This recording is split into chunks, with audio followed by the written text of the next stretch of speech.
Welcome back to the deep dive. We're looking at a section you shared from coaching sports to internet brats and really digging into something practical today equipment. That's right.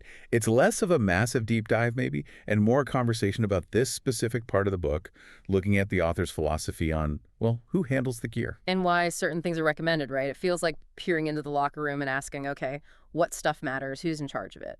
Exactly. And crucially, what does that teach?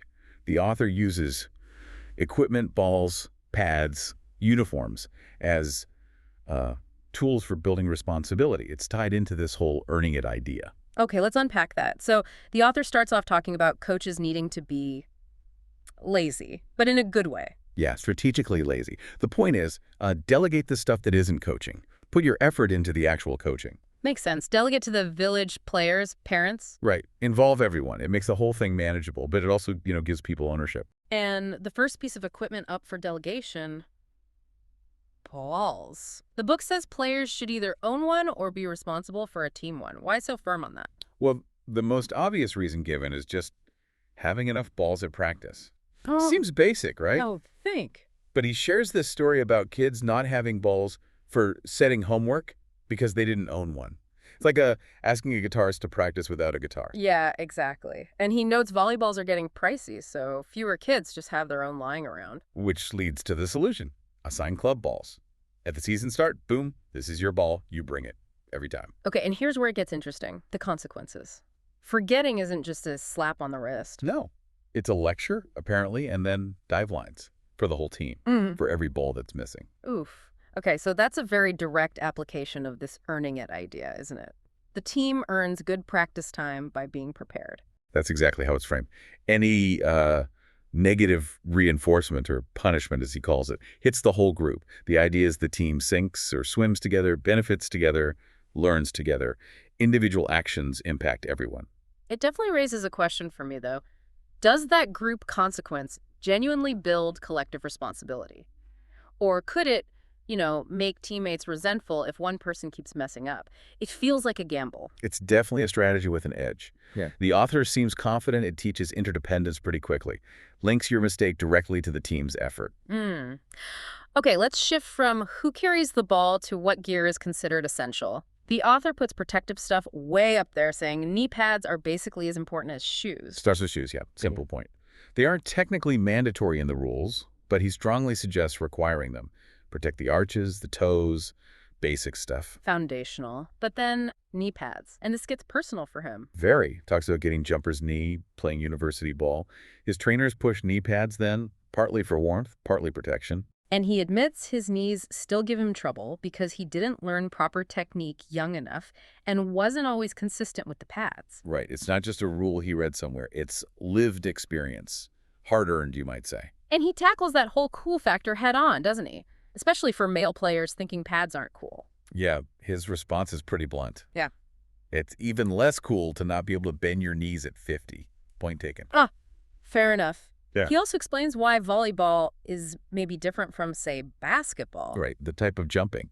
Volleyball demands these maximum effort, explosive jumps, constantly blocking, spiking. It's repetitive, high impact. And he makes a key point. Pads protect if you land on the knees, but that shouldn't be the goal. Exactly. The goal is learn technique, strides, slides, dives absorbing impact safely, ideally without knee contact. The gear supports good technique. It doesn't replace it. Okay, so technique and gear working together. Then he moves to ankles with a really strong recommendation. Yeah, active ankle braces for any serious player. And again, it's rooted in personal history. A bad ankle injury, 6 weeks in a cast, wore braces ever since. And he's specific about active braces. His logic is interesting. They only kick in, provide support, when your ankle goes beyond its normal range. Unlike taping or regular lace-ups. Right. Those provide constant support, which he argues can actually weaken the ankle muscles over time because they aren't doing the work. Active braces let the muscles stay strong but step in to prevent the sprain itself. So preventative support without the potential downside. He even mentions insurance might cover them. Yeah, practical tip there too. These personal stories, they really add weight to the recommendations, don't they? It's not just wear this. It's wear this and here's why. based on painful experience. It really forces you to think about that balance for a coach. How do you push for performance for this earning it mentality, but also genuinely prioritize long-term health? How do you make pads and braces feel essential, not just optional or, well, uncool? Communication has to be huge there, right? Explaining the why Yeah, constantly. definitely. Okay, speaking of gear, let's touch on uniforms. Team identity, but also back to delegation. Right. He talks about his old way, handing them out, collecting them, washing them Well, he himself. calls, what was it? More work for the coach and just poor planning. Pretty direct. Huh. So his better way. Cheap t-shirts. Players look after their own. Simple. Back to that core theme. Delegate, build responsibility, and the consequence for forgetting your shirt. Also simple. You don't play. Period. That's immediate. And he claims it tends to only happen once. Seems plausible. It's a very clear link between being prepared to represent the team and actually getting to do it. So is that the right lesson?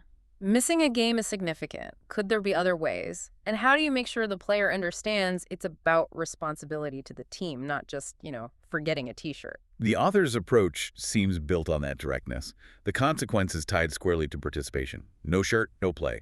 The message about team readiness is pretty unmistakable that way. Okay, so if we pull back and look at this whole section, balls, protective gear, uniforms, there's a really consistent thread. Absolutely. Delegate responsibility to the athletes. It's not just about making life easier for the coach, though that's part of it. It's presented as a core strategy for developing the person, the athlete. He says it explicitly, right? Athletes should be expected to carry more responsibility. This is part of the earning it philosophy. Exactly. Every rule, every piece of gear discussed here, it loops back to that. Ball responsibility teaches preparedness. Protective gear, with all the personal stories, teaches self-care, valuing your long-term health.